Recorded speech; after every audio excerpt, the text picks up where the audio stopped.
O audiolivro Ana Tirana, Croniquetas de Lascar mais 30 anos de teatro sem glamour, faz parte do projeto homônimo de publicações multimídias. O livro Ana Tirana é uma seleção afirmativa sobre autoria e invenção, um jogo randômico de pensares, poéticas, tecnologias, ranço, festa e aversão a regras. O livro é um box de 3 volumes. Estigma, Croniquetas de Lascar e Teatro. Este audiolivro tem sua leitura produzida por IA. Este projeto é patrocinado pelo FAC, Fundo de Apoio à Cultura da Secretaria de Cultura e Economia Criativa do DF. Ana Tirana é mais uma criatura da criadora Ana Flávia Garcia.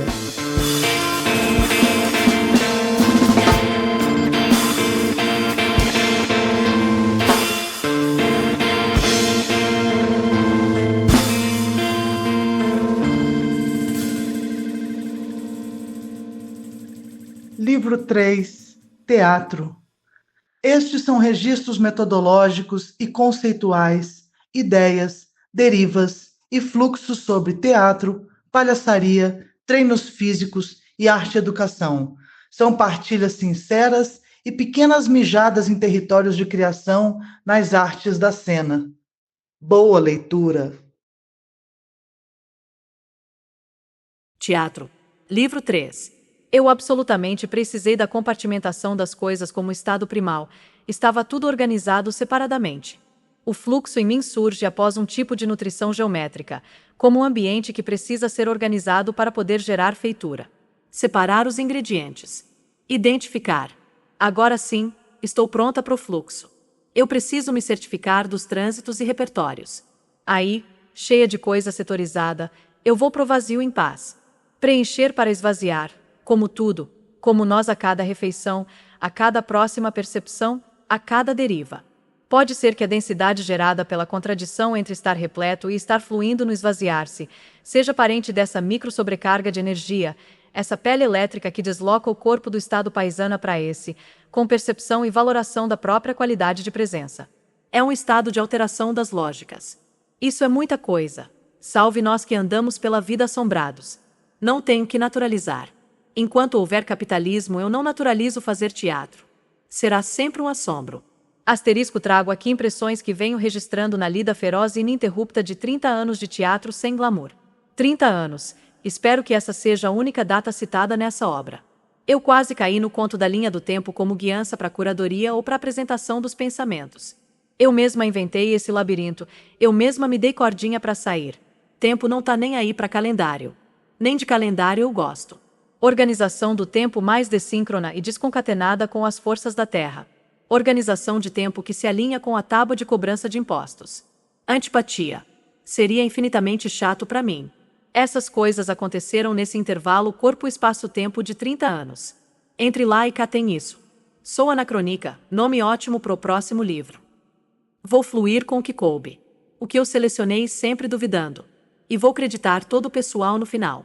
Meu olhar operário e investigativo transita por corredores de escolas, salas, auditórios, pátios, ruas, circos, comunidades, teatros, páginas. Blocos de notas, documentos guardados nas gavetas dos backups, cadernos e papéis soltos, de diversos tamanhos, com diversos tipos de letra. Milhões de palavras. É um tanto assombrado. É muito chão. É muito tijolo roído. É muito gozo, muito choro, noites viradas, é um sem fim. Um sem fim de rebordosas, centenas de brinquedos brincados, dezenas de peças escritas. É profusão de vida viciosamente alerta para a arte das coisas todas. Cansaço. A palavra do fim do mundo. Então é isso. Ficou sombrio. Pretendo então anunciar a presença de espectros, questões fantasmas que vêm perturbando a mente em perspectiva de criação e da pirataria de conceitos. Tais questões instigam minhas inquietações. Na condição de perturbada por esses espectros, localizei o estarrecimento como método. Estarrecer-se é a parca possibilidade de não sermos tragados pela defesa da própria sanidade, como se bem-estar e saúde fossem derivados da isenção e da alienação. E há que se estarrecer sem perder a esperança. Meu desejo habita um local insólito. Um território de trânsito dos espectros deste livro. Espectro como sinônimo do fantasmagórico, uma iminência ameaçadora que assombra, que não descansa, que perturba e metaforicamente remete a questões fantasmas. Espectro também no sentido da física, o conjunto das linhas resultantes da decomposição de uma luz complexa, as infinitas variações entre essas linhas, a amplitude do espaço e sua gradação. Isso tudo é muita coisa. O cérebro mal formula meu resumo corrompido de definição, quem dirá entender? É assim. Essa complexidade sedutora do espectro, eu furto para dizer que aqui vou fotografar, como um espectrógrafo que registra os espectros luminosos em uma placa fotográfica, as chapas das minhas perspectivas. É bidimensional. Precisa da sua subjetividade atritando. Trago suposições e poéticas consistentes, além de pequenas mijadas de marcação em territórios. Não tenho teorias. Tenho chapas. Chapas quentes. Asterisco não toca no rádio. Não passa na travessa. Não tá no cinema. Não tá na livraria nem na internet. Não se pode comprar e ter um em casa. Não dá para pendurar na parede nem ouvir quando está alegre ou triste. Não se pode imprimir na camisa nem em imã de geladeira. Não é de gravar nem de filmar. Não existe sem alguém que queira ver. Nunca é o mesmo acontecimento. Não tem registro factual, só emocional. É necessário pactuação prévia com o público. É necessário convencimento do público para ir. É necessário convencimento do público para ficar.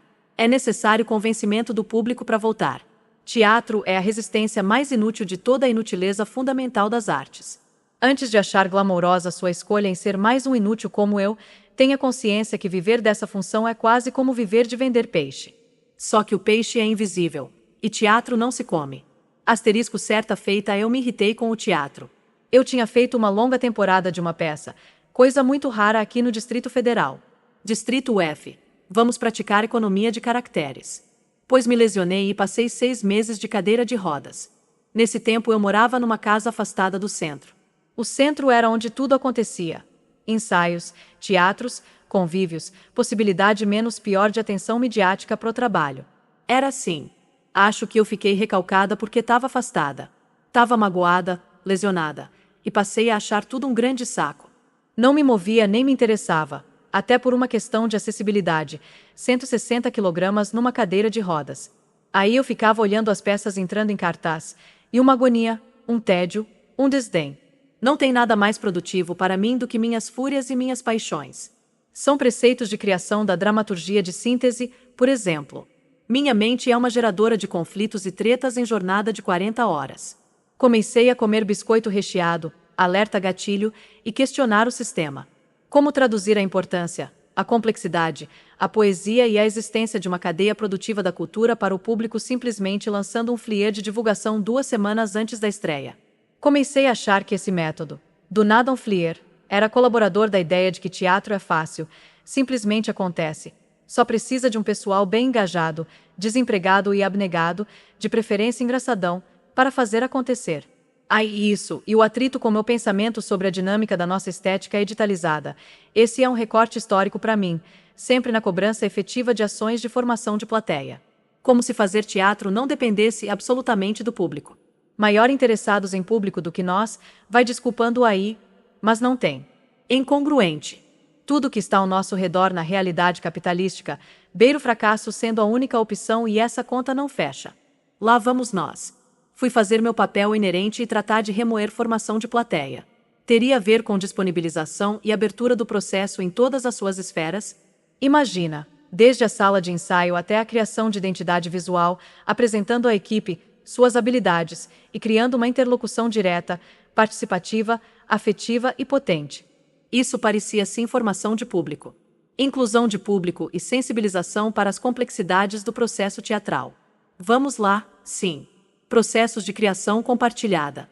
Vieram então 2 experiências em que eu tive oportunidade de trazer essa inquietação e produzimos, assim, processos integralmente partilhados. A montagem do espetáculo Tsunami e o projeto multidisciplinar em circo com montagem do espetáculo As Desempregadas. Os termos e métodos de compartilhamento foram criados em interlocução com os demais criadores de cada projeto. A abertura do processo de sala de ensaio se dá em ação mediada, para um grupo, um coletivo, uma turma, seja qual público for, desde que devidamente apreciado por nós em suas especificidades. E precisa de continuidade. É processo, não um evento isolado numa escola. Não tem fórmula, nem facilidade. Encarar a partilha, materializar essa dobra no espaço-tempo das lógicas dos participantes, requer compromisso com o atravessamento e demanda generosidade, tecnologias, capacidade de rasgar o íntimo e expor, confiante de que o câmbio e os presentes recebidos nessa troca valem o risco. Absolutamente. Essa partilha requer pensar engajamento com a participação de um público ativo, que opina, experiência e tem oportunidade de olhar, colaborar e aprender sobre as tecnologias da cena, da criação, da produção, do volume de gente e trabalho que compõe essa experiência. As estratégias são distintas e uma coisa é fundamento: quebrar a quarta parede da sala de ensaio. O público já está lá, quando tudo o que temos é praticamente nada. Fazer a opção pelo destemor em complexificar as coisas e desafiar as lógicas tão mesmas no mundo tão volátil. Desse exercício de tramar a teia desejada, de tecer com muitas patas uma mesma teia, nasce meu treino em desenvolvimento de ações tentaculares em arte e educação. Formação de público engajado, comprometido com o processo e multiplicador da noção teatral. Criações transpassadas pelas subjetividades de olhares desconhecidos, novos em teatro. Perspectivas menores para uma arte menor. No sentido filosófico contemporâneo francês, o menor que diz respeito à singularidade. *** Estética editalizada. Conjunto de sintomas de amplo espectro, tendências, clausuras, extermínios e linhas de fuga provocados e instaurados pela política cultural editalizada sobre o processo de criação, produção e difusão de produtos artísticos e culturais. A digital do Estado, coisa pública e privada sobre o fazer artístico. As marcas do subsídio na criação. A lei do quem paga manda nos territórios da criação artística. A desterritorialização da gestão de autonomia dos grupos e coletivos artísticos. A dependência química, financeira e ideológica do Estado, coisa pública e privada, bem como seus desdobramentos de diversos calibres e naturezas. Eu, enquanto inevitavelmente escrevo meus projéteis. Notas de uma grande ação de arte-educação ambiental institucional pelas capitais do Brasil. Caravana Protetores da Vida. Éramos 4 arte-educadores e palhaços.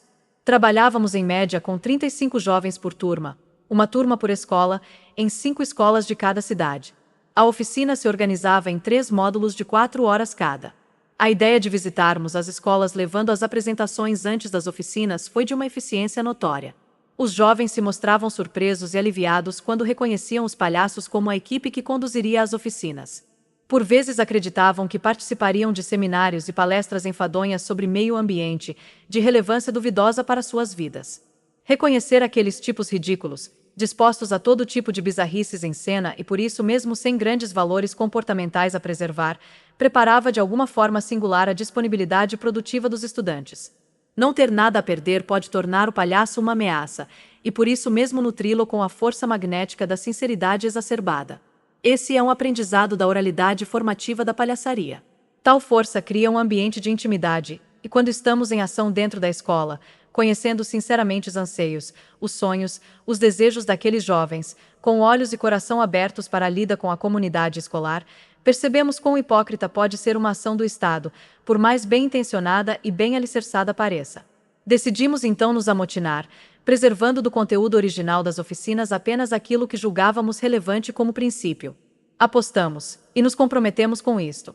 Colocar aquela juventude a par do nosso debate sobre as reais perspectivas de proteção à vida, a começar pela vida deles dentro deste sistema dominante. Não era bem essa a proposta inicial de conteúdo, a liberdade possível quando não estamos atrás das grades curriculares. Era inevitável desmascarar a transitoriedade desse tipo de ação, as verdadeiras várias intenções políticas mantenedoras das elites dominantes, e principalmente utilizar aquele pouco tempo para falar sobre caminhos paralelos, sobrevivência e geração da própria dignidade. Motim. Usar a estrutura da máquina de poder do Estado para questioná-la, para tentar escapar dela. Não acredito que temos robustez ideológica como sociedade para explodir ou implodir nada, inclusive porque fazemos parte dela e nela precisamos existir. Então é de motim que eu vou. Isso para dizer que, ao pensar uma ação para a escola, para a comunidade, pense tudo com muito zelo e responsabilidade, abdique do jogo da estética editalizada, em que pessoas das artes não sabem o que estão fazendo, não conseguem interação relevante e muitas vezes estão lá apenas para cumprir tabela do Estado provedor com promessas burocráticas de um vínculo, de uma fruição ou de uma continuidade que não vai acontecer. É melhor não ir se não puder ser verdadeiro e responsável na escola. Eu sou artista forjada em pátio de escola, aqui falta de compromisso com a escola não se cria. Nós não estamos levando o caminho, a verdade e a vida quando colocamos um espetáculo na escola. Existe um proceder fundamental em escuta e geração de vínculo para convidar à fruição. Não podemos bancar os chapa branca, que aparecem na escola com subsídio do Estado e não se conectam minimamente com essa condição de motim. O Estado não lida com subjetividade, quer apenas gerar indicadores. Nós podemos atuar nos amotinando nos territórios, ou podemos apenas levar, junto com nossas peças teatrais, a distância de comunicação, interesse e vínculo, igualzinho faz o Estado. Teatro esquecível, que gera desinteresse como marca. Saem da experiência dezenas de pessoas dizendo: não gosto de teatro. Cuidado! Bota na escola, na comunidade, o mesmo zelo que se bota num palco de teatro do Festival Internacional da Caixa Prego. Tipo isso. Obviamente a ação foi interrompida, porque, em si mesmas, as ações do Estado se autossabotam, seja no aspecto ideológico ou financeiro que se esvai, seja na ineficiência dos recursos humanos responsáveis ou, ainda, no próprio giro natural do modelo de gestão nacional quadrúpede, ou melhor, quadrianual, a insistirem nos fazer de cobaias das estratégias de governo que fingem ignorar que sol não se tapa com peneira. Pega essa visão antes de oferecer produtos culturais para a escola. Não é assim que funciona, pelo menos aqui, na Brasília do Brasil. Asterisco para apresentar o conceito de dramaturgia de síntese. O ponto de partida é o próprio sentido de síntese, composição ou arranjo relacionado a uma descrição abreviada de um texto ou situação. A origem dessa investigação se dá no meu encontro abridor de caminho, o Teatro Lambi-Lambi, no qual originalmente cenas curtas são apresentadas em caixas de espetáculo. No formato 1 para 1, um artista apresenta para um indivíduo público no segredo do dentro de uma caixa. Diante dessa experiência, surge a provocação. Como pensar uma cena que, no menor tempo possível, cause um grande impacto emocional no público? Na busca de uma dramaturgia de síntese e em direto contato com o minimalismo, os mini e nanocontos e o poema Haikai mostram que, muito mais importante que revelar na íntegra é sugerir, deixando ao espectador a tarefa de preencher as elipses narrativas e fruir suas histórias por trás da história. Em síntese, essa tal dramaturgia é o estudo da produção de estratégias, de gatilhos e de efeitos para arrancar o coração de uma pessoa no menor espaço-tempo possível. Esse percurso predispõe necessariamente a presença do outro como anteparo das flechas da criação. Tudo que é convite sendo desejoso do aceite do outro para sentir. Persegue atingir aquele ponto nevrálgico que empena o corpo. Tem a quebra de expectativa, utilizada a rodo na palhaçaria e tem flop, gira da palhaçaria para o momento exato do riso e romper da plateia. Trata do máximo de universalidade dos códigos e sentires em atrito poético e tem como alvo a singularidade da presença do outro. É um jogo de colisão entre conhecimentos específicos nas áreas das paixões, das fúrias, da saudade, do medo da morte e do fim, sendo tudo isso memória. Memória dérmica. Asterisco, eu nunca vou deixar de brincar. Em qualquer momento, em qualquer situação, eu tenho meu brinquedo a recorrer, seja para me salvar em cena, seja para me lembrar do êxtase, seja para buscar sustento. Eu não preciso esperar situação ideal de temperatura e pressão para palhaçar. Muito pelo contrário. Outros artistas da cena muitas vezes são condicionados a atuar em processos cheios de tantas condições, que acabam por tornar impeditivas para a realização do modo vivência. Do modo segurar as pontas das contas. Aí terminam por ter que buscar alternativas de sobrevivência com corres em outras áreas quando a coisa aperta. E isso tem a ver com não ter seu brinquedo para buscar vida. Muitos artistas nós perdemos assim, nesse desvio para sobreviver. Aí os palhaços se salvam com seu brinquedo. Em festa, em evento, na rua, no teatro, no hospital, no circo. É ser muito livre. Precarização é outro tentáculo, mas não vai rolar michar aqui. Uma das coisas mais importantes que a palhaçaria me ensinou foi sobre autonomia. Se tiver estrutura, massa. Se não tiver, de fome é que eu não morro, porque eu sou o meu brinquedo. E assim estou a salvo. Deixa eu acreditar em paz. Cada um carrega o drama que sustenta. Se eu fosse uma super-heroína, seria a superlativa, o terror das pessoas equilibradas. Hoje agradeço aos palhaços todos, os desse mundo e os que já foram, por compartilhar esse legado, de amor, de desobediência, de simplicidade, de autonomia e de alta potência afetiva. Saúdo a todos que estão seguindo e seguirão trilhando esse caminho, revitalizando as pontes, as janelas, as portas e tudo mais que transpõe, cruza e randomiza. Asterisco seres que conseguem alguma visualização entre as névoas de ansiedades, angústias e insatisfações, percebem a própria inadequação e algumas vezes optam por trilhar um caminho transversal ao proposto pelo sistema. Querem ser palhaços. Entendem que o sonho e o desejo são grandes valores a serem cultivados, querem ser adorados e aplaudidos pela sua coragem em romper com a lógica social proposta, querem transgredir as regras que não fazem sentido real, querem fazer rir, querem encontrar a edificação em uma força consciente, transgressora, que nega a política da mentira e da destruição pregada pelos veículos de comunicação e que acredita no riso, na alegria, na generosidade e na poesia como possibilidades reais de uma gestão alternativa da vida no planeta. Sempre vai ter alguém querendo ser palhaço. Não tem fim. Aproveito a oportunidade, na tirania que me cabe, decreto a palhaçaria imortal. Acaba o mundo, mas não acaba os palhaças e palhaças. No fim restará só nós, as baratas que brilham no escuro. E o especial de Natal do Roberto Carlos numa merda de um painel de LED. Aí pode cair o último pano. Asterisco, asterisco, asterisco, um cabaré de variedades circenses é um encontro de artistas e seus números, com a presença de alguns números coletivos, de mestres de cerimônia e número solo. Existe sempre uma expectativa na palhaçaria, inclusive por uma perspectiva econômica, de que palhaços tenham um número solo. De onde vim na palhaçaria, eu queria era poder tourear com os caras. Ser tão boa quanto eles solando.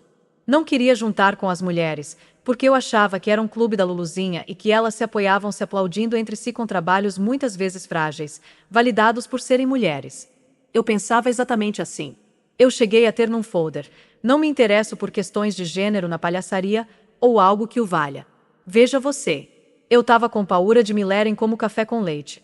O pequeno da turma que brinca, mas tudo é meio fraquinho para ele dar conta. Era como as mulheres em sua grande maioria eram lidas. Bem, não faz tanto tempo que as luzes foram acendendo, acho importante honrar o tempo. Honrar o tempo é poder dizer que aprendeu tal coisa ontem, ou há 20 anos. Quando a gente simplesmente performa a desconstrução como se tivesse nascido assim, temos questão geracional aí, por certo. A gente diminui a chance de alguém aprender a ler o mundo com lentes mais justas e sagazes, assim como nós aprendemos em tempos e condições de temperatura e pressão muitíssimo variáveis. Asterisco, éticas para o riso. Houve um tempo que eu vivi em que tudo era permitido em nome do riso. Nesse tempo eu acreditava que era engraçada porque era gorda. Eu seria o próprio desvio de percurso, no meu entendimento de alguns princípios teóricos do riso. Houve um tempo que piada com tudo era possível. E que se ofender era melindre e recalque. No entendimento de alguns teóricos da palhaçaria, podia falar de tudo, sem limites. Desculpa a realidade dos fatos, mas quem não costuma ter muitos limites sociais para a própria existência? Sim, os mesmos que podem tudo sempre, não vou gastar letra com isso aqui. Daí vem meu entojo inicial com comédia stand-up, que foi dominada nesse tempo por um monte de playboy. Palhaçaria de mulher não precisou ficar se debatendo para ter que mudar o tom das piadas e ações racistas, machistas, homofóbicas, capacitistas. Agora os caras debocharam, tiraram de tempo coletivamente, fizeram gaslighting pesado, tudo era frescura. Aí viram que ninguém ia arregar. Choraram, brigaram, espernearam, desvalidaram, discutiram e até ensinaram o tom certo do feminismo pra gente. Vexames depois, agora parece que entenderam. A questão é, tem limites sim. Limites éticos. Não é só sobre tragédia recente que não se faz piada. E mesmo dessa premissa, muitos passaram, passam e repassam por cima. É tanto privilégio ser sem noção e confuso que até presidente bosta se acha piadista e é genocida. Ainda bem que tempo é divindade soberana e segue sendo, junto com o Sol, dono das mais de 8 bilhões de cabeças desse planeta. 8 bilhões de protagonistas. Asterisco, cabaré das rachas. Começar com o nome das rachas, que foi questionado algumas vezes de maneira muito certeira e nós já nascemos quebrando nossos próprios paradigmas. Sim, porque o cabaré das rachas teve como marcador metodológico a observação e as trocas do nosso próprio corpo mediador em estado de desejo e potência, incluindo absolutamente nossa experiência como investigação empírica. Vamos falar disso já. Voltemos ao nome. Por poder ser lido no espectro de um apelo genitalista, no momento histórico em que todas as políticas afirmativas feministas precisavam se engajar na existência trans, precisamos nos debruçar sobre o conceito. Cleptomaníaca de conceito. Corri para os significados de racha e achei o que buscava na engenharia. Racha é um equivalente de rachadura, uma fissura longitudinal numa edificação. Sua presença indica a destruição daquela estrutura. Uma parede com uma racha precisa ser derrubada e reconstruída. Como é delicioso esgarçar uma ideia. Assim, fomos marretando, vasculhando escombros e edificando o cabaré das rachas, com seu conceito ainda mais potente e propositivo em significado. Asterisco o corpo mediador em estado performativo, ou sororidade dramatúrgica de cabaré. O desenvolvimento dessa metodologia se deu a partir da experienciação e reflexão em tempo real, aplicadas em 15 cidades onde montamos cabarés numa gira nacional do palco giratório do Sesc. Mais do que observar as características e o desempenho das participantes. Desempenho aqui como conceito cria do patriarcado capitalístico. A vivência do processo precisava estar atravessada pelo ponto de vista e pela presença integral de nossos corpos criadores provocadores. O processo sempre esteve fermentado pela intersecção de nossos saberes e presenças. A proposta foi, então, destronar a mente, como sempre, desde que meu corpo começou a dar seus berros, e implodir a performance de detentoras de conhecimento, para chegar, num ambiente de construção física da presença, em todas que estão no mesmo caldeirão. Todas faziam tudo o que era proposto. As participantes entravam em cena em interlocução direta com nossas presenças. O espetáculo era composto por todas nós. Todas em cena. Não foi preservado nenhum lugar de mediadora-observadora, que avalia e tem distância protetiva. Todo mundo na fogueira. Racha kamikaze. Por isso e graças a isso, chegamos em resultados muito potentes, e não temos análises que não passem por nosso estado criador e performativo. Esse cruzamento de experiências horizontalizadas caminha na contramão das vivências ou direções tradicionais no ensino da palhaçaria às quais tive acesso, em que os mediadores, educadores, messiês, diretores, performam fontes unilaterais de saber, aprovação, validação e até mesmo de engajamento ou distanciamento físico. Partilha de saberes, para mim, não cabe mais na unilateralidade, e com tanta sonegação de informação. Ninguém senta ou todo mundo senta. Todo mundo corre. Todo mundo transpira. Todo mundo pulsa. Uma fala. Todo mundo reverbera. Todo mundo escuta. Não tem lugar de conforto, de detenção de conhecimento para essa qualidade de temperatura coletiva. No cabaré das rachas, desde o primeiro momento, a proposta foi: todo mundo em cena o tempo todo. A artista solista poderia contar sempre com o background de outras palhaças para multiplicar a potência da sua cena solo, por exemplo. Aí vimos os números que poderiam ser mais frágeis tecnicamente ganhar potência e crescimento. Sororidade dramatúrgica. Todas nós vimos, o triunfo coletivo. Sem o gozo do triunfo em cena, a gente existe pela metade. Sororidade aqui é potencializar em presença o trabalho da outra e engajar fortemente na ideia de gozo coletivo, sem medição de força nem ditames românticos sobre o fracasso ou parâmetros individuais de sucesso. Eu tenho buscado alguns caminhos inventados e desviantes, coisas sobre a aparição de criaturas, sobre o humor estranho e os cortes radicais, as quedas livres e as escaladas no gráfico emocional das cenas. Do engasgo do choro ao riso, os entres, as variantes. Acho que uma construção autoral em palhaçaria merece muito encontrar essa natureza expandida. As questões Loctiampia mais colocam muitas das convicções estéticas da palhaçaria no limbo. Se botam no mundo, que dirá na palhaçaria? Inclusive adoro. Inclusive me identifico. Inclusive nos lembra que, de toda tal transgressão da qual nos orgulhamos, ainda não conseguimos desviar muito do binarismo cis-heteronormativo. Bora dormir com essa. Tive grandes mestras e mestres ao longo da vida estudantil. Se eu tivesse acreditado no que a escola me contou sobre mim a partir da minha existência ou desempenho, eu não teria avançado muito na vida não. Existe uma crença pseudocientífica que tem gente boa em humanas, outras em exatas. Sei que lá dos dois lados do cérebro e esse particionamento que me dá paura. Eu não era boa em nenhuma. Tirava notas medíocres. Pegava todas as recuperações a que tivesse direito. E ainda reprovei 2 anos. O engraçado é que hoje eu lembro de conteúdos importantes da escola que naquele momento parecia que eu jamais entenderia. É porque ensinar a entender é muito foda. É difícil. Mas surpreendentemente eu entendi. Tanto que registrei. Saquei isso tardiamente. Saquei tardiamente. Há tempo de hoje cogitar a respeito, como pensador em arte e educação, esse hífen em suas questões existenciais, na dúvida, às vezes eu uso, às vezes não. Se dependesse dos meus boletins para eu ter sido alguma coisa na vida, eu tava no sal. Se dependesse das aulas de educação física para me reconhecer uma pessoa com alma e disciplina de atleta, eu morria seca e esturricada. Como seria uma avaliação de ensino-aprendizagem consequente? Asterisco estamos numa trend que era para ser viral e acabou se tornando um vírus, que converteu poucos anos em uma era.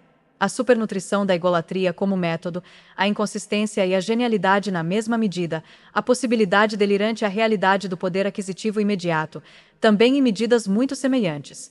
O capitalismo tecnológico engolindo gerações de sujeitos sociais. Não faz o menor sentido estudar, porque estudar não deixa milionário. Estudar para quê? Eu tenho 1 bilhão de ocupações cerebrais e estímulos dopaminérgicos doutrinadores de sinapses. Eu não preciso estudar. Se a defesa do estudo é ser alguém na vida, pode melhorar o argumento. Se a defesa é a aquisição de informação e o treino de inteligências, perdeu. Informação agora é construída e nutrida com ilusão de diversidade e com opinião. Eu acho, eu creio, eu professo. Eu escuto, eu repito, eu professo. Fora a eterna sedução do dinheiro instantâneo. Se tornar milionário virou uma possibilidade real para pessoas que não teriam outra chance. Enriquecer é a grande meta. Eu mesma gostaria de aposentar com dignidade. Que o algoritmo me faça desinfluencer para eu ganhar mobilidade espacial, comprar uma casa e pagar plano de saúde. Só faltou botar a descartabilidade na equação. A rede é o novo garimpo. A corrida do ouro a gente já viu acontecer, vai bugar, em algum momento, pela singela lei de oferta e oferta. A entidade capitalismo adora derramar seus rios de dinheiro no mal feito. É uma articulação automutiladora do próprio sistema. Tudo posso naquele que me expande e me torna mortalmente irreversível. E decepa recursos em nome de absolutamente porra nenhuma porque são de uma virtualidade sobrenatural as ideias de poder e acúmulo. É a cobra comendo o próprio rabo para dizer quem é que manda. Olha, a agenda demolidora segue ticando tudo. Não passa uma demanda sem um cheque. Parabéns, nota ré. Estética editalizada. Conjunto de sintomas de amplo espectro, tendências, clausuras, extermínios e linhas de fuga provocados e instaurados pela política cultural editalizada sobre o processo de criação, produção e difusão de produtos artísticos e culturais. A digital do Estado, coisa pública e privada sobre o fazer artístico. As marcas do subsídio na criação. A lei do quem paga manda nos territórios da criação artística. A desterritorialização da gestão de autonomia dos grupos e coletivos artísticos. A dependência química, financeira e ideológica do Estado, coisa pública e privada, bem como seus desdobramentos de diversos calibres e naturezas. Eu, enquanto inevitavelmente escrevo meus projéteis. Simplicidade e complexidade, pista sobre ação tentacular, antagonismos à parte. Essas duas palavras contam muito para tratar da elaboração de uma ação em arte e educação. É importante o destemor de prever camadas, etapas, e criar conexões articuladas entre elas. Parece complexo, e complexo soa chato, complicado, dá vontade de distância. Soa, mas não é. Complexificar aqui seria olhar com uma perspectiva microscópica, que vê a matéria através do que ela traz na dimensão invisível. Não na perspectiva do minúsculo, mas na do segredo. Buscar o que mora no dentro, no entre e na entranha da existência da coisa. Destemor ao complexificar uma ideia, um sonho de câmbio e vínculo. Uma ação que envolva variadas pessoas, de variadas idades, variados corpos e histórias. Complexificar para chegar na veia, no coração, no simples que é comunicar com escuta. Parece óbvio, mas, se fosse, não haveria tanta lacuna e dificuldade em reconhecer a escuta, o interesse, a reflexão, a resposta, os não sei, os erros e as avaliações como parte dessa comunicação. Simplicidade nessa conversa toda é a coleção de potências que ocorrem em uma microação de sensibilização ou mediação bem pensada e levada a termo, que não requer amor nem ódio, nem um monte de necessidades técnicas e sentimentos que a gente não precisa evocar.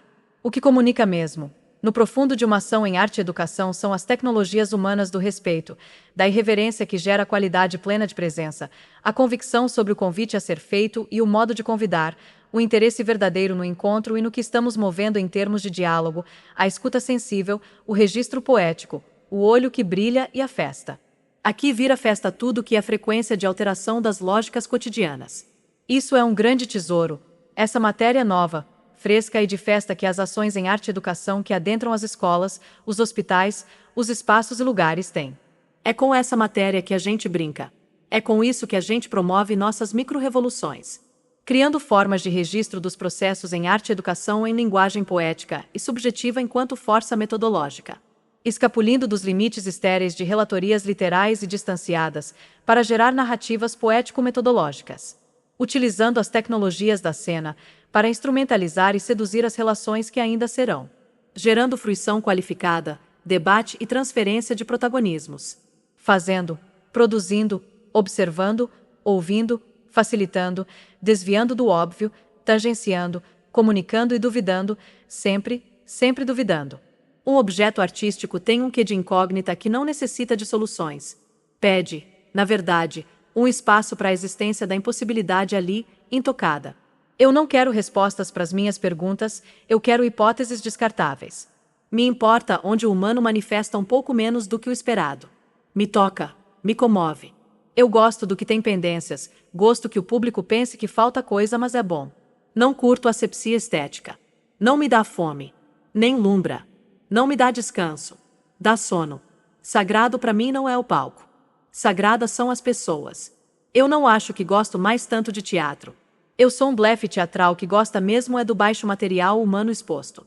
Eu gosto de desajustados, de discursos agressivos de amor, de poesia desconexa, de suspensões do tempo e de dinheiro para fazer festa boa com espumante na piscina depois da função. Eu valho muito a pena.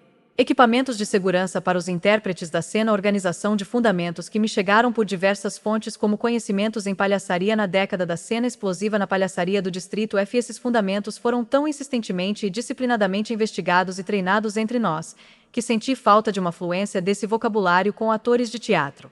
Aí somei com minhas perspectivas e impressões, organizei e batizei pra gente, equipamentos de segurança para nós. Repertório de habilidades e competências dos atuantes. Advém da formação pessoal de cada um, conecta-se e está em diálogo com o vocabulário coletivo particular que se compõe de recortes e colagens específicas das técnicas, conteúdos e procedimentos de atuação. Escuta. Estar atento e pronto ao que o parceiro ou o público propõe. Audição periférica, em que o sistema de audição é a metáfora de percepção. Praeparare, disponibilidade em prol de algo. Estar à espreita para saltar à espera de algo. Apoio. Estado de suporte à ação do parceiro. Ad parare, prontidão para algo. Defesa. Fé cênica, ir às últimas consequências para defender a ação. Qualidade de presença. Apropriação do estado alterado de consciência. Extracotidiano, autorregulador, autogerador de energia. Estado de desejo, eletroderme. Solaridade. Autossustentação, alteração do ambiente, empoderamento. Altivez de quem é dono do jogo. Autorreferência. Subtexto. Não vaidade e plenitude. Generosidade, noção do impacto pessoal. Subtexto. Mente que opera suas intenções explicitamente. Opera de abre, de abertura. Diálogo interno explícito. Intenções materializadas, desnudadas e voyeurizadas. Tudo que antecede, permeia e órbita entre a ação e a reação. Reflexão, intenção, reverberação, recepção, decepção, tudo que prolonga e suspende as relações na cena. Triangulação. Procedimento clássico nas rotinas de palhaços, trata do extermínio da noção de quarta parede, cumplicidade exposta, compartilhar e deflagrar foco a ânimos ou situações entre parceiros e com o público. Graus de digestão e comunicabilidade. Criação atenciosa com a livre fruição do público, considerando e ofertando um convite preciso, além de chão, trampolim para seu caminhar, voo. Pontos fixos, pontos de tensão e atenção.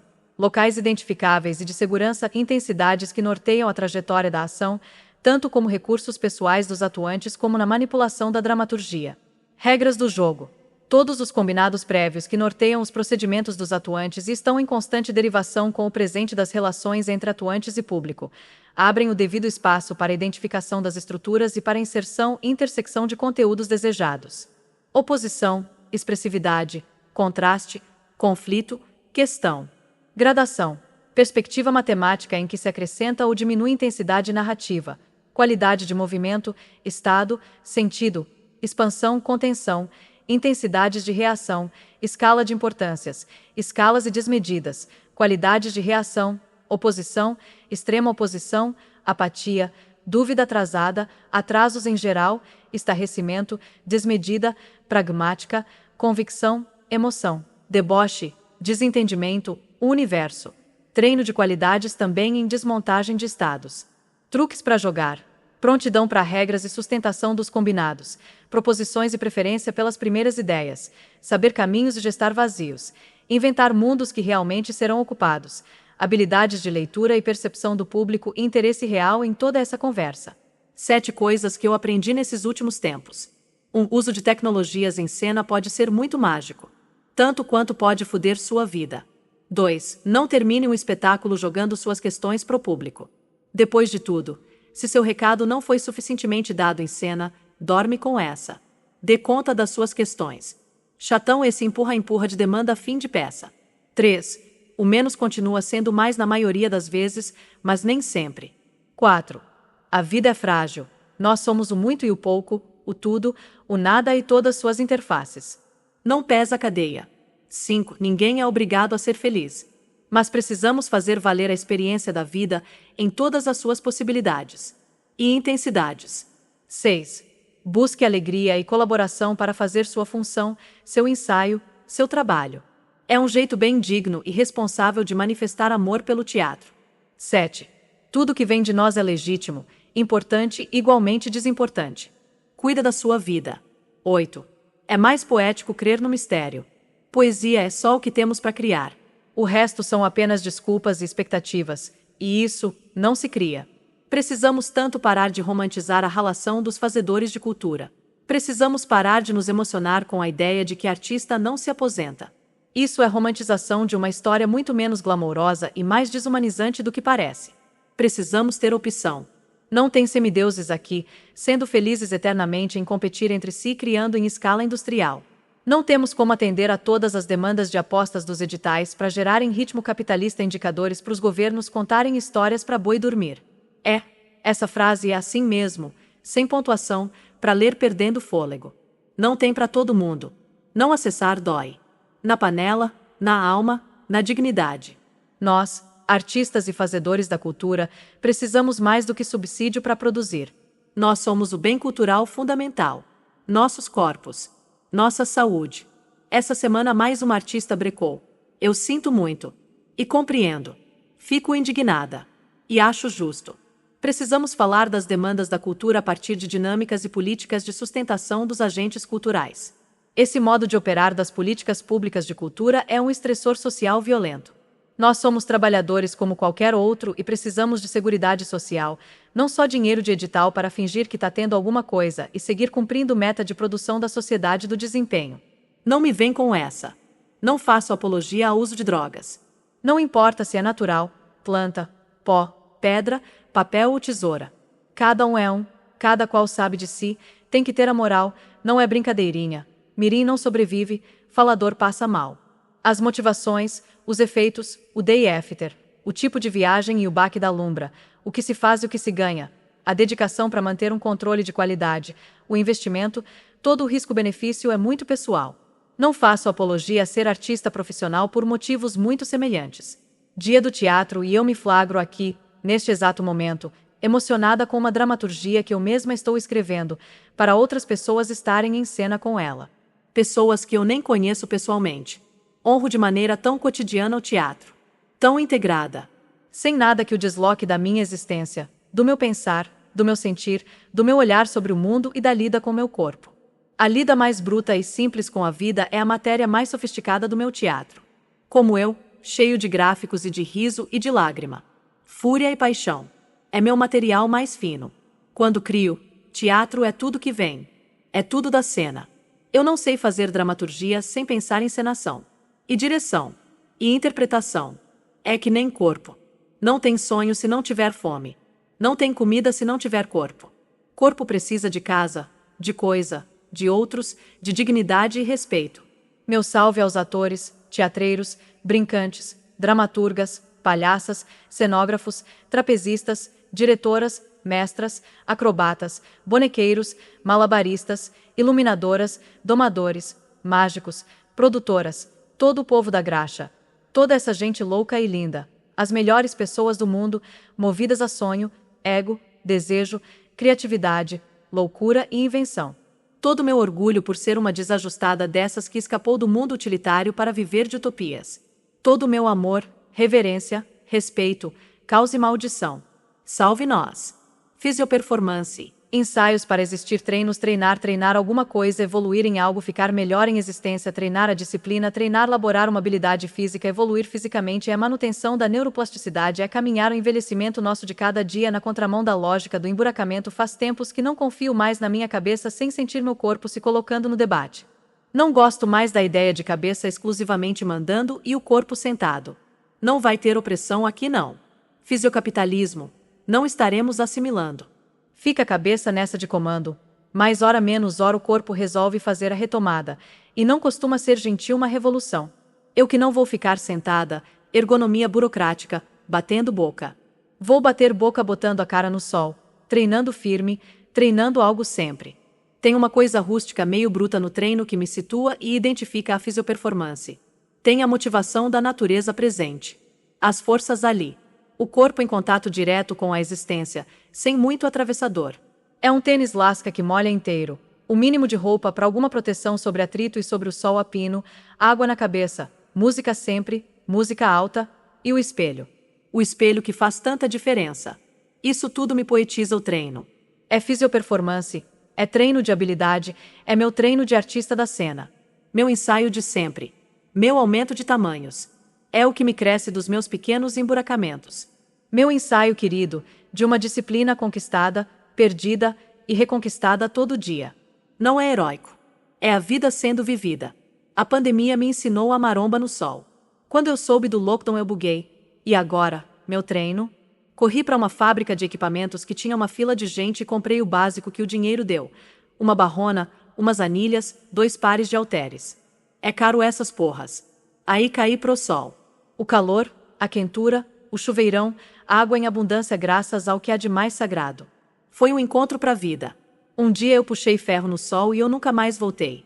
Cada vez mais convocada por essa ideia de que calor é pra quem tá na sombra. Diz muita coisa por aqui. Progredir carga é estilo de vida treino rasga fibra fortalecimento pode mais repetições ou mais carga a ênfase é no pode mais. Mais poder na doutrina em que fui criada. Se dizia que a quem muito é dado, muito será cobrado. Isso não é sobre punição, é sobre dinâmica social. Por exemplo, a gente sabe, e a gente tem preguiça de saber também que quem tem põe, quem não tem tira. É a grande lei do amor cadas um com seu cadas qual só sei que, pra mim, não é de se ficar tendo. Os poderes e fim quem pode mais que oferte mais progrida sua carga responsabilidade com as próprias invenções. Você vê por aqui enquanto a endorfina não bate uma das coisas mais loucas do processo da intervenção bariátrica tem sido a percepção dos aspectos químicos do hedonismo, a dedicação ao prazer como estilo de vida. De repente, uma criatura mental como eu começa a destronar a mente do posto de grande chefona soberana, e passa a considerar a produção de desejo e a busca de satisfação e prazer numa perspectiva mais fisiológica. Destronar a mente é destronar várias convicções. É reconsiderar a questão da funcionalidade das coisas. Às vezes comida é alimento, não é sempre o objeto do desejo que precisa ser consumido para gerar prazer antes, durante e depois. Entra em cena a alimentação. Cai para a segunda divisão o comer orgástico. É bom? Claro. Bom ponto não é desvario. De maneira similar, a coisa da atividade física sistemática, o tal treino. Já pensei, já falei, já ouvi falarem, já detonei, já desqualifiquei o tal espaço da academia como espaço de treino. Meus argumentos: 1. Acho um saco. 2. Detesto aquelas pessoas. 3. Detesto o ambiente opressor. 4. Odeio as músicas. 5. Coisa mais monótona, e poderia seguir discorrendo. E passei a rechaçar minhas próprias falas assim: 1. Não é pra ir porque é divertido. É pra ir porque sim. Vai ficar divertido depois, não o contrário. Para de ser autocondescendente e de dar birra depois de velha. 2. Você não precisa ir para a academia fazer amigos, ter vida social, nem falar com ninguém. Use como um espaço funcional. É a infra, não é afeto. 3. Cuida da sua vida. Foca na sua demanda. Para de se comparar com os outros. Para de se importar com quem tá cagando pra você. 4. Pela mordeja, leva seu som. Para, véi. 5. Monótono é você parada aí, sentada empenando e criticando todas as opções melhores que suas escolhas. Shake your ass, fia. Resumindo, toda essa alteração química, metabólica, tem me proporcionado a oportunidade única de parar de frescura de automimação o tempo todo. Engrossa a casca, mulher. Funcionalidade sim, importa, não é menor. E o prazer? Vem com tudo, quando a endorfina bate. Fiquei um tempo sem constância de treino. Quase 2 meses com treinos espaçados e o último mês com 0 treino. Hoje garrei. Entrei num breve hiato de folga de um trecho pancada de trabalho e só quero deitar nos meus pesos, no meu corpo, no sol, no chuveirão, no espelho. Treinar é me olhar no profundo. Hoje o treino foi no grito. Literalmente. Senti tanta raiva acoplada na exaustão. Raiva mesmo. Tem peso que ao puxar estressa tanta musculatura, que dá vontade de soltar no chão com força e ajudar a gravidade. Tem outros que dá vontade de desunir longe, como se precisasse muito se livrar dele com a força da derradeira energia. Eu treinei com o peso do meu corpo hoje. Aí se avalia a raiva. Foi tão bom. Foi tão bom. Com meu treino no sol, eu fico do meu tamanho, me planto no tempo que me cabe, volto a ser dona dos meus sentires. Asterisco dependendo do ângulo. As coisas podem ficar mais graves ou menos graves, e a gravidade, essa só pesa no corpo mesmo. A alma flutuante pelos entrelugares segue destemida em busca de ancoragens. Estou quase na ordem sobrenatural das coisas. A necessidade constante de revisitar questões, conceitos e posturas tem mais a ver com a percepção de que o chão por onde se caminha é movediço e mutável do que qualquer percepção sobre os próprios pés como definidores de caminho. É a ética do chão e o que ela ensina para o caminhar, mais do que fabular sobre os passos dos próprios pés. Asterisco as éticas do chão: paixão, cair ou deitar, empurrar o chão, erguer o corpo, flertar com o chão, sustentação, distribuição, 4 patas, 3 patas. Estabacar, perder a linha, acomodar, sossegar, conectar uma vida, forçar amizade, fazer amizade e romper amizade com as matérias inanimadas e as não matérias. O tempo, a gravidade, o chão, a mente, as certezas, a importância e a desimportância. Eu estou bem aqui trabalhando duro para fruir macia, pegando distância segura de tudo e qualquer coisa que ofenda. Minha integridade adivinha só se meus olhos estão abertos sob o sol a pino. Adivinha só. Asterisco poderio físico é poderio de presença política, é preciso a retomada da narrativa corporal de que a direita fascistoide se apropriou, a do corpo treinado, fortalecido. Nenhuma conquista social é ganha sem fronte, sem posicionamento físico. Pessoas gordas precisam muito se apropriar tanto do seu direito a cuidar, treinar e gerar saúde para o próprio corpo quanto da responsabilidade de fincar pé no território de corpos que se autocuidam. Autocuidam nível ponta firme, desafiando o corpo, treinando a própria potência. Não tem como fazer isso bem sem se exercitar. Isso é a realidade. Corpos de todas as espécies, treinados para sua potência maior. É desconfortável, mas é a vida. Se fosse para ter confortinho, full time não era vida, era sofá. Asterisco potência de estigma requer luta e revolução. Por isso falar de revolução muscular feminista. Revolução muscular gorda. Revolução muscular em corpas dissidentes. Essa narrativa de poder é nossa. Asterisco era uma senhora de pouco viço e pouca opinião. Inteira no cuidar da família, da casa. Convivia com os profundos silêncios no seu dentro mais profundo. Acesso negado. Seu companheiro era apenas um companheiro, de costume viciado, sem escuta, sem afeto, sem atenção de qualidade, sem interlocução. Ela se sentia fraca e sem energia. Reduzida. Criatura tratada em sistemas ou recinto e rotina. O médico foi categórico. A senhora precisa fazer exercício, fortalecer esse corpo, vai melhorar tudo. Ela não engajava nessa proposta a toque de caixa. Aquilo nem era da sua convivência. Não conseguia aderir. Os anos passaram e passaram por cima dessa existência tantas vezes, que a memória já vivia nas lembranças da infância. E eram repetidas. Estava ausente de presença. Um dia se distraiu, como se só a cabeça fosse o centro definidor da existência. Resvalou num molhadinho no chão, levou uma queda brutal. A gravidade devolveu com o chão a pancada do corpo, naquela proporção que a gente não sabe compreender antes de se estabacar. Ela se quebrou em dezenas de pedaços. Não havia musculatura nenhuma para auxiliar, para proteger da fratura seca. Aí, tecnicamente, que mitologia é essa de um corpo que se quebra todo como um vidro? Desenvolvimento muscular poderia ter mudado essa história. Ela não se conectou no desenvolvimento da musculatura porque não teve ganas de vida.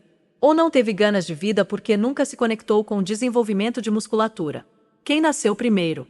O treino patriarcal de assoreamento de gerações de mulheres sumariamente desencorajadas a se apropriarem de sua potência física plena? Ou a naturalização de estados depressivos em mulheres, lidos como boa característica de doma e adaptação ao seu papel de invisível, a menos que seja útil para alguém? Asterisco tenho conseguido manter uma constância de treino puxado. Apesar de tudo. Apesar dos pesares e até por conta deles. Tenho vivido meio que em estado dolorido por conta disso. E dos pesares. Apesar de tudo. Sentir o corpo dolorido, depois de anos de treino constante, é muito especial. Me diz muitas coisas. Pistas. Eu penso nos ganhos que costumam vir dessa laceração, recuperação. E se tem uma coisa que meu corpo aprendeu é sobre recuperação rápida. Aí que dolorido é uma onda. Mas magoado é outra. Foi um gesto simples. Começando a fechar o barraco para dormir, uma virada de braço. Meu ombro. Magoou. Aquela dor funda, instantânea, que muda a cara, a respiração e os propósitos. Dor. Um ombro magoado assim. Não foi um movimento, um gesto específico. Foi uma sobrecarga, que já havia fragilizado a estrutura, e mais um movimento start da dor, oficializando a lesão. Um ombro magoado é tipo qualquer outra mágoa. Dói. Incomoda. Dá vontade de parar. De reclamar. De chorar. E vem de uma sensibilidade anterior, de algo que talvez já estivesse silenciosamente azucrinando a paz repetidas vezes. Mas esse escrito é sobre a recuperação da mágoa. Precisa de repouso. Calor. Cuidados. Atenção. Tempo. Isso serve para o ombro magoado e para quase todas as outras mágoas. E manifestar a recuperação. Rápida. Tipo na vida. Do manguito rotador até o coração, o jeito que tem é manifestar recuperação rápida. Disso tudo, só a alma que não tem essa velocidade e escapa dessa análise o delírio de partilha da dor. Como diria o finado Dr. Paulo, o maior acupunturista por quem tive a honra de ser tratada. Doença da alma não tem remédio. Medicina não cura. Ou seja, recuperação imprevisível. Se é que recupera. Dito isso, aviso aos navegantes. Prudente evitar as mágoas. Na cabeça, no ombro, joelho ou pé. Coração. Nem em si, nem no outro. Não precisa. Mas principalmente cuidado. Favor não magoar a alma. Gelo. Gelo cura. Em uma lesão, não apenas dribla a dor com sua temperatura. O fato de congelar a parte lesionada faz com que o sangue bom circule com vigor para equilibrar a temperatura. O sangue novo recupera as lacerações nos tecidos. Gelo cura. Gelo. Uma bela e sólida metáfora do presente. Só é água em estado sólido naquela forma e naquele tamanho agora. Depois derrete e já é passado, e uma nova forma só é novamente agora, e só agora. Gelo. Gelo conserva. Alimento, embrião, medicamento. Botar algumas emoções no gelo conserva a saúde. Gelo em quem não merece nem precisa de calor. Do seu calor. Gelo conserva. Gelo cura. Gelo é cristal, é a transparência, insípida e inodora. Pura. Sem argumento. Neutra e vital água em estado de profunda e silenciosa apneia. Profundidades. Preservação. Gelo pode matar, como quase tudo na vida que é igualmente mortal, veneno ou remédio conforme a dose.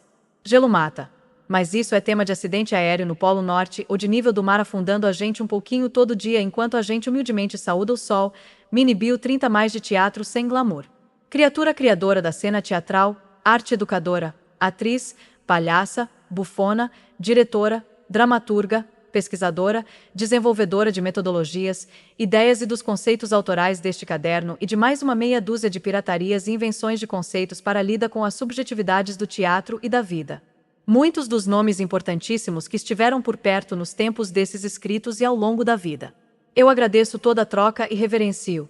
Elisete Gomes, José Regino, Fernando Vilar, Elisa Carneiro, Nega Luísa, Hugo Leonardo, Sesc Fest Clão, Denis Camargo, Anjos do Picadeiro, Érica Mesquita, Circo Rebote, Gisele Tresse, Irmão Saúde, Cael Studarto, Mostra Zezito de Circo, Mandioca Frita, Udi Grudi, Celina Beatriz Villanova, Mostra Zezito de Circo, Naine Ribeiro, Guilherme Pipino, Inquieto Facho, Atombi Escola de Teatro, Lucélia Freire, Camila Mudkowski, A Excêntrica Família Firula, Ana Diti, Teresa Santa Cruz, Patrícia Ondina, Antônia Vilarinho, Ana Fuches, Poubê Preciado, Maria Tavares, Nara Faria, Caíssa Tibúrcio, Gustavo Reinecken, Leris Colombaione, André Alfaia, Ruth Guimarães, As Caixeiras Cia de Bonecas, Sutil Ato, Léo Chama, Ação Serradim, Fernando Carvalho, Mariana Baeta, Galpão do Riso, Tulio Guimarães, César Lignelli, Casa dos Quatro, Maria Léo Araruna, Baleia Filmes, Roberto Dago, Débora Alessandra, Teresa Santa Cruz, Lucas Ferrari, Teatro Cafona, João Artigos, Grupo Tripé, Ana Quintas, Colapso, A Sua Pior Companhia, Grupo Liquidificador, Fernanda Alpino, Beatriz Sayad, Celeiro das Antas, Sutil Ato, Mundi em Cia de Teatro, As Desempregadas, Virgine Dispuentes, Família Ferrari, Antônia Vilarinho, Manu Castelo Branco, Léo Góes, Instrumento de Ver, Léo Góes, Érica Mesquita, Magno Assis, Márcio Libar, Gisele Tresse, Léo Bassi, Grupo Risadinha de Palhaços Visitadores, Tria de Brinquedo, Teatro de Anônimos, Circo Teatro Duro Angu, Companhia Italiana de Teatro Ladrão, Fernando Frank, Ana Terra Garcia, Silvio Galo. Deleuze, Guattari, Ronick e tantos mais que o teatro me deu cruza e minha memória registrou só nos arquivos do coração. Créditos das citas Caravana Protetores da Vida foi um projeto de arte e educação ambiental, realizado pelo Ministério do Meio Ambiente com aporte da Unesco. Direção de cena de José Regino. Direção artístico-pedagógica de Elisete Gomes, que também atuou como palhaça e arte educadora junto com Rita Guzmão, Eliomar Passarinho, Ancomárcio Saúde e eu. Cabaré das Rachas tem minha concepção metodológica e foi desenvolvido em preciosa colaboração e parceria com Elisa Carneiro e Ana Luísa Bela Costa. Juntas criamos e apresentamos 15 cabarés das Rachas pelo Brasil pelo palco giratório do Sesc. Teatro de Lambi Lambi é um gênero teatral genuinamente brasileiro, baiano, de autoria de Denise de Santos Ismene Lima. As Caixeiras Cia de Bonecas são pioneiras do Teatro Lambi Lambi no Distrito F e me apresentaram esse brinquedo gigante, onde eu encontrei minha dramaturgia de síntese. Espetáculo Tsunami teve direção, dramaturgia e direção de arte de Jonathan Andrade e teve desenvolvimento de metodologia da ação em processo de criação compartilhada, desenvolvida por Wellington Oliveira. Tsunami me rendeu o prêmio de melhor atriz pelo Prêmio Sesc do Teatro Candango. As Desempregadas, projeto livre de circo com Maria Tavares e Júlia Maia, teve seu start com minha concepção metodológica, direção artístico-pedagógica e dramaturgia. Juntas fomos indicadas na categoria Melhor Espetáculo de Rua pelo Prêmio Sesc do Teatro Candango. A viabilidade da grande maioria dos meus trabalhos se deu graças ao fomento do FAC, Fundo de Apoio à Cultura da Secretaria de Cultura e Economia Criativa do DF.